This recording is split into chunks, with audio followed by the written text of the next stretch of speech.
नमस्कार, मैं निशांत सौरभ आप सभी को सौरभ क्लासेस में स्वागत करता हूं। ये क्लास रीजनिंग का है और क्लास स्टार्ट करने से पहले जो न्यू स्टूडेंट है, जो हमारे चैनल से पहली बार जुड़ रहे हैं, वो सबसे पहले हमारे यूट्यूब चैनल सौरभ क्लासेस को सब्सक्राइब करें, बेल आइकन पे क्लिक करें ताकि जो भी न्यू वीडियो आए उसका नोटिफिकेशन सबसे पहले आपके पास पहुंचे। वीडियो को लाइक करें, शेयर करें और टॉपिक से रिलेटेड जो भी डाउट्स होते हैं उसे कमेंट सेक्शन में जरूर दें। तो मैंने टॉपिक स्टार्ट किया था इक्वालिटी एंड इनइक्वालिटी। तो जो न्यू स्टूडेंट हैं जो इस वीडियो को देख रहे हैं, तो सबसे पहले मेरे प्रीवियस वीडियो को देखें, उसके कॉन्सेप्ट्स को अच्छी तरीके से समझें, फिर इस वीडियो पे आए।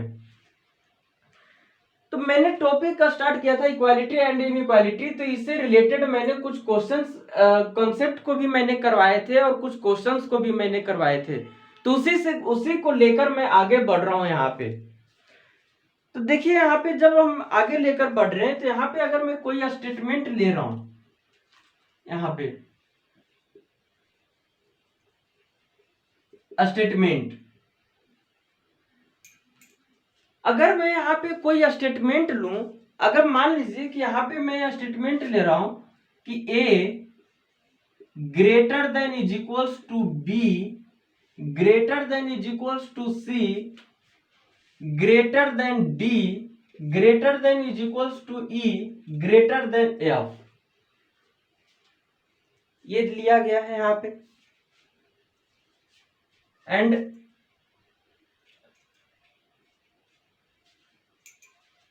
और इसी से रिलेटेड कंक्लूजन को भी मैं ले रहा हूं यहाँ पे।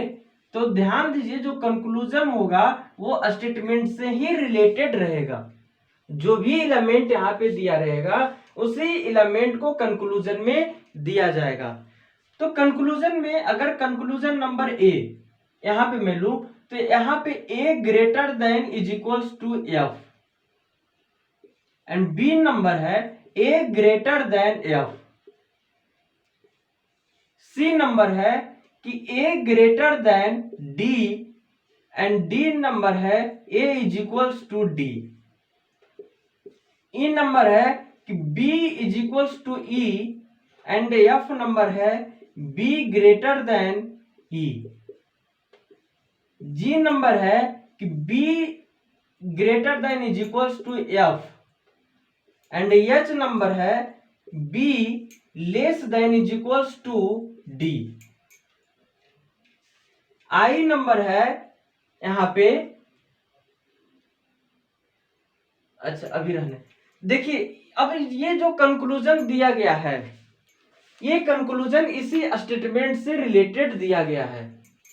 तो सबसे पहले आप कंक्लूजन को देखें कि क्या क्या दिया गया है, इसके बाद आप स्टेटमेंट को देखें कि स्टेटमेंट में क्या कह रहा है। तो यहाँ पे अगर मैं स्टेटमेंट कंक्लूजन को देखूं, तो ए नंबर क्या कह रहा है, A greater than is equals to F. यहाँ पे A greater than is equals to F जो कह रहा है, तो यहाँ पे तो ग्रेटर देन समझ में आ रहा है, लेकिन यहाँ पे greater than is equals to जब कह रहा है तो ग्रेटर देन तो ठीक है, लेकिन यहाँ पे इज इक्वल्स टू नहीं है। इज इक्वल्स टू यहाँ पे देखिए, यहाँ पे इज इक्वल्स टू का यूज नहीं किया गया है, यहाँ पे केवल ग्रेटर देन का यूज किया गया है। और जब इस तरह से साइन दिया रहेगा तो हमें जब इस तरह से साइन दिया हुआ रहेगा तो ध्यान दीजिए कि सबसे ज्यादा वैल्यू किसकी रहती है, जो सिंगल साइन होता है। तो यहाँ पे ए और एफ के बीच में सिंगल साइन यहाँ पे है और वो है ग्रेटर देन का, इज इक्वल्स टू नहीं दिया गया है ना। तो ये क्या है, कंप्लीटली रॉन्ग हो जाएगा। नेक्स्ट की बात करते हैं, तो ए ग्रेटर देन एफ, यहाँ पे जो ए है वो बी के बराबर भी है और बड़ा भी होगा, सी से भी बड़ा होगा और बराबर भी होगा, और डी से बड़ा भी होगा और बराबर होगा, ई से भी बड़ा होगा और बराबर होगा, लेकिन एफ से केवल क्या है, बड़ा है, बराबर नहीं है। तो यहाँ पे बी नंबर क्या कर रहा है, ए ग्रेटर देन एफ। तो ए ग्रेटर देन एफ कर रहा है, मतलब ये कंप्लीटली राइट है। है ना। नेक्स्ट कह रहा है ए ग्रेटर देन डी। यहाँ पे देखिए ए और डी के बीच का रिलेशन को अगर मैं देखूं तो यहाँ पे ग्रेटर देन का यूज किया गया और इज इक्वल्स टू का यूज किया गया है। तो यहाँ पे ग्रेटर देन और इज इक्वल्स टू दोनों का यूज किया गया है, लेकिन यहाँ पे सी नंबर में क्या कह रहा है कि ए ग्रेटर देन डी। यहाँ पे अगर हम देखें तो जो ए है greater than is equals to B greater than is equals to C is equals to D. इसका मतलब हम लिख सकते हैं कि जो ए है वो डी से बड़ा होगा और ए है जो डी के बराबर होगा, है ना। कंफर्म नहीं है, लेकिन ये क्या है पार्सली रॉन्ग मींस आधा सही भी है आधा गलत भी है, बराबर भी हो सकता है बराबर भी हो सकता है ना। लेकिन ये कंफर्म नहीं कर सकते हैं कि बड़ा ही होगा या फिर बराबर ही होगा, तो ये क्या है पार्सली रॉन्ग है। नेक्स्ट क्या कर रहा है A is equals to D. A is equals to D यहां पे ये भी क्या है पार्सली रॉन्ग है। नेक्स्ट क्या कर रहा है B is equals to E. क्या बी है जो ई के बराबर है, हो सकता है क्योंकि यहाँ पे ग्रेटर देन का भी यूज किया गया है, मतलब ये भी पार्सली रॉन्ग है। बी ग्रेटर देन ई ये भी पार्सली रॉन्ग है क्योंकि यहाँ पे इज इक्वल्स टू का भी यूज किया गया और ग्रेटर देन का भी यूज किया गया है। बी और ई के बीच के रिलेशन को अगर देखें तो नेक्स्ट कर रहा है B greater than is equals to F. यहाँ पे बी है जो एफ से क्या है बड़ा तो है लेकिन क्या बराबर है, नहीं है क्योंकि यहाँ पे इज इक्वल्स टू का यूज नहीं किया गया है। और सिंगल साइन अगर इस तरह से साइन होता है तो सबसे ज्यादा वैल्यू किसकी होती है जो सिंगल साइन होता है यहाँ पे। तो ये क्या है कि कंप्लीटली रॉन्ग है और रॉन्ग किसके कारण हो रहा है इज इक्वल्स टू के कारण हो रहा है। नेक्स्ट है B less than is equals to D.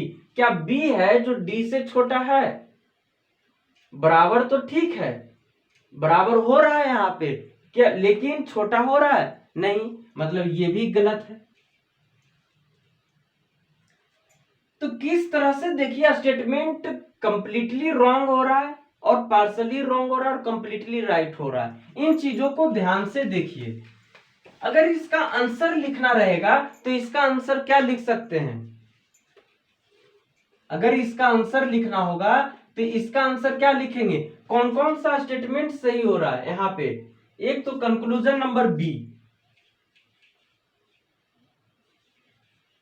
Conclusion B and next यहां पे सी और डी को देखें तो सी और डी की सी कंक्लूजन नंबर सी और डी, तो यहाँ पे जो दोनों एलिमेंट है दोनों सेम है ए डी, यहाँ पे भी ए डी, और दोनों क्या है पार्सली रॉन्ग भी है, मतलब कि यहाँ पे इधर और का यूज किया जाएगा एंड इधर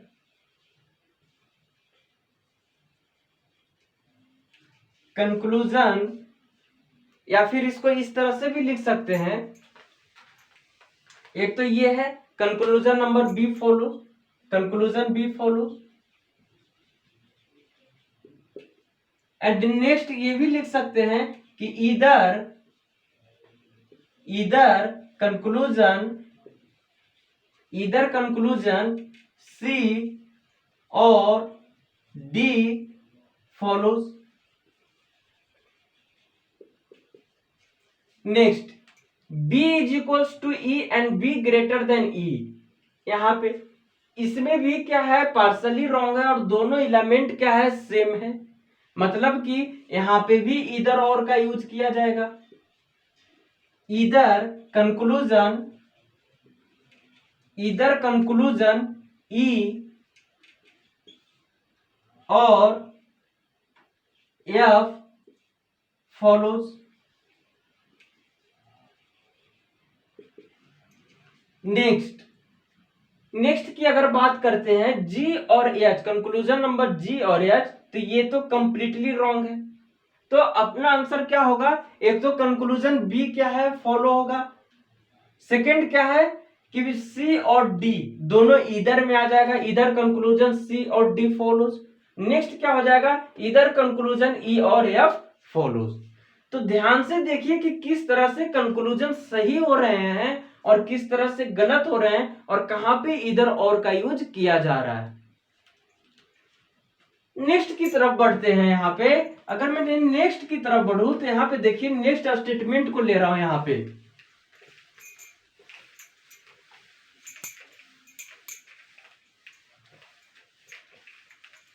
नेक्स्ट स्टेटमेंट है यहाँ पे कि A less than B less than is equals to C is equals to D less than is equals to E and less than F.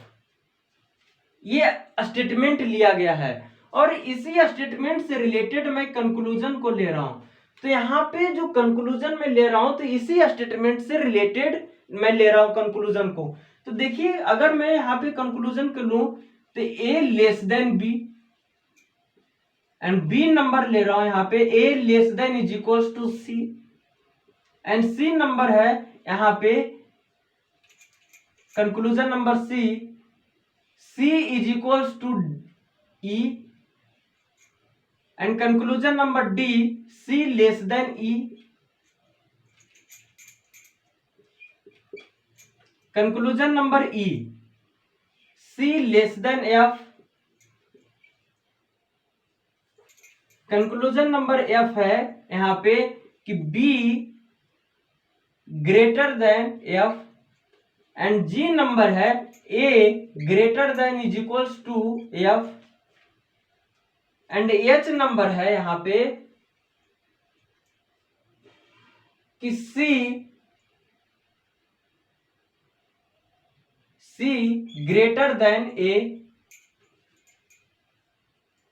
And I number हो जाएगा यहां पे कि D is equals to B and J number हो जाएगा यहां पे कि B less then D.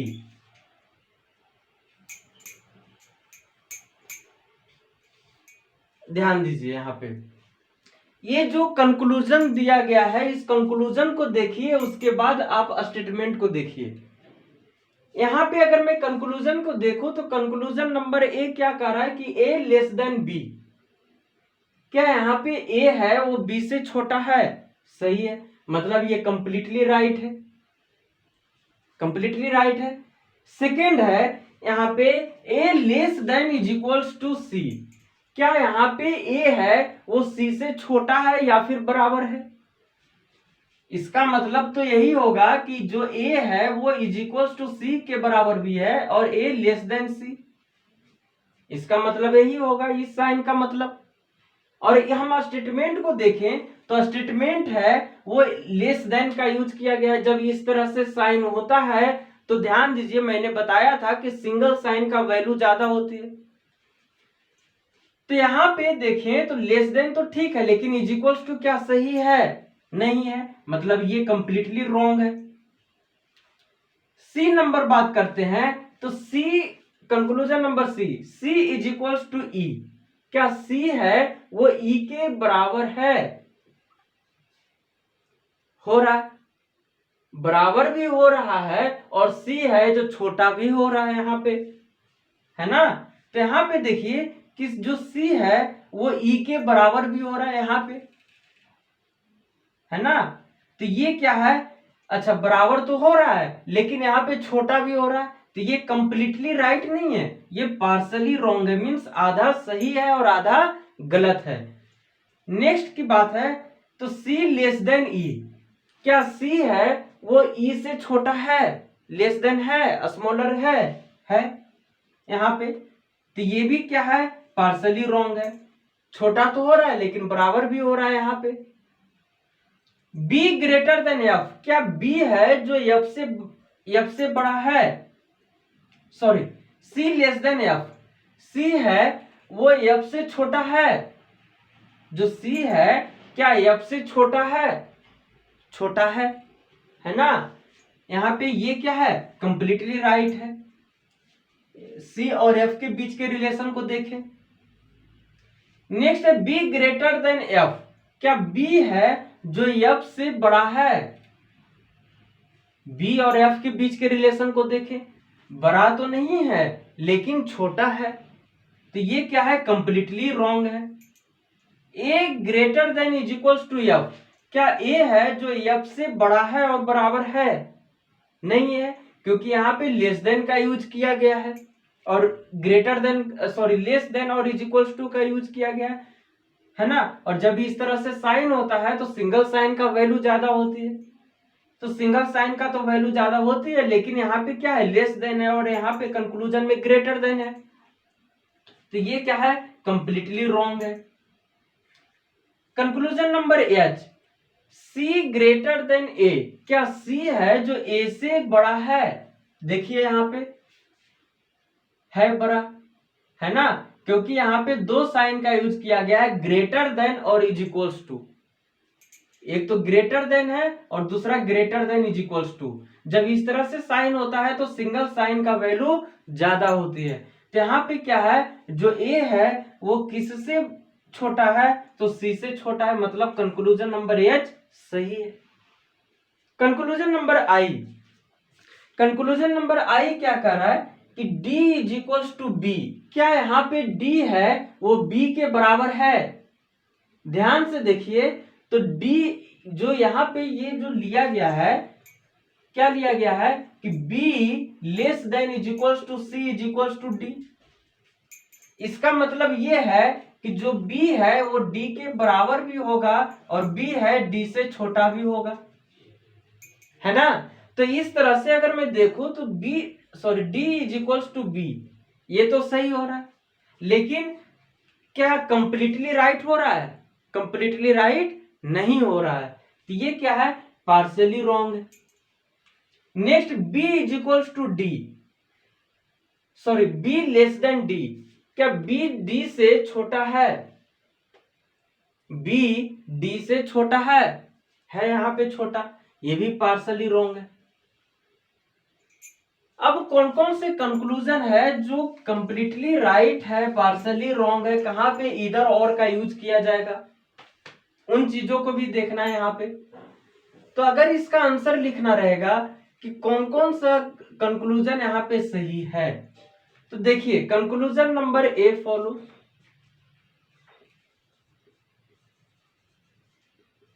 Conclusion ए फॉलो,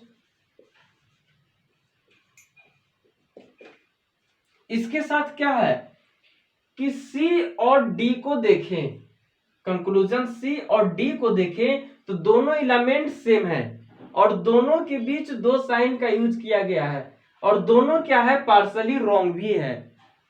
तो यहां पे क्या हो जाएगा, इधर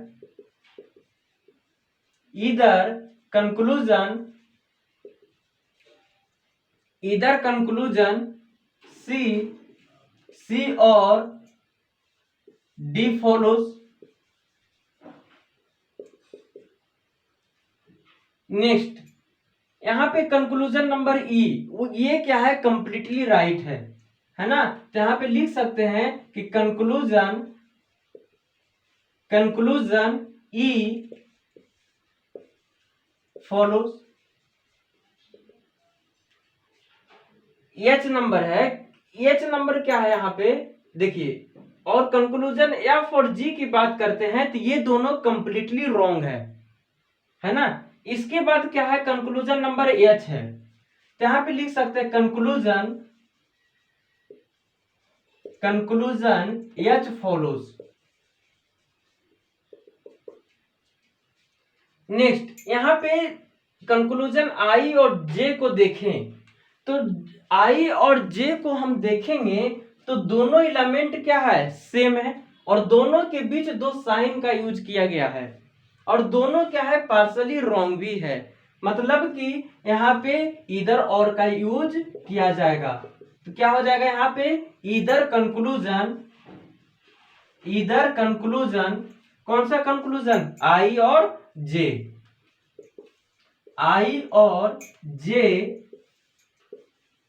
फॉलोज, है ना। तो देखिए कि किस तरह से स्टेटमेंट के तहत, स्टेटमेंट से रिलेटेड कंक्लूजन को दिया जा रहा है और कहां पे कंप्लीटली रॉन्ग हो रहा है और कहां पे कंप्लीटली राइट हो रहा है और कहां पे पार्शली रॉन्ग हो रहा है। इन चीजों को ध्यान से देखिए। तो जब भी क्वेश्चन को बनाए किसी भी टॉपिक का, तो सबसे पहले उसके कॉन्सेप्ट्स को अच्छी तरीके से समझें, पढ़ें, उस कॉन्सेप्ट से रिलेटेड जितने भी क्वेश्चंस होते हैं सबसे पहले उसे सोल्व करें और फिर बाकी क्वेश्चंस पे आए। और ध्यान दीजिए, जितने भी आपको करवाए जा रहे हैं सभी एग्जामिनेशन बेस्ड है या फिर एग्जामिनेशन में पूछे गए क्वेश्चंस हैं। तो जाने से पहले जो न्यू स्टूडेंट है जो हमारे साथ पहली बार जुड़ रहे हैं, वो सबसे पहले हमारे यूट्यूब चैनल सौरभ क्लासेस को सब्सक्राइब करें, बेल आइकन पे क्लिक करें ताकि जो भी न्यू वीडियो आए उसका नोटिफिकेशन सबसे पहले आपके पास पहुंचे। वीडियो को पूरी देखें, उसके कॉन्सेप्ट्स को समझें और वीडियो को लाइक करें, शेयर करें और टॉपिक से रिलेटेड जो भी डाउट्स होते हैं उसे कमेंट सेक्शन में जरूर दें। मिलते हैं नेक्स्ट वीडियो में, तब तक थैंक यू, जय हिंद।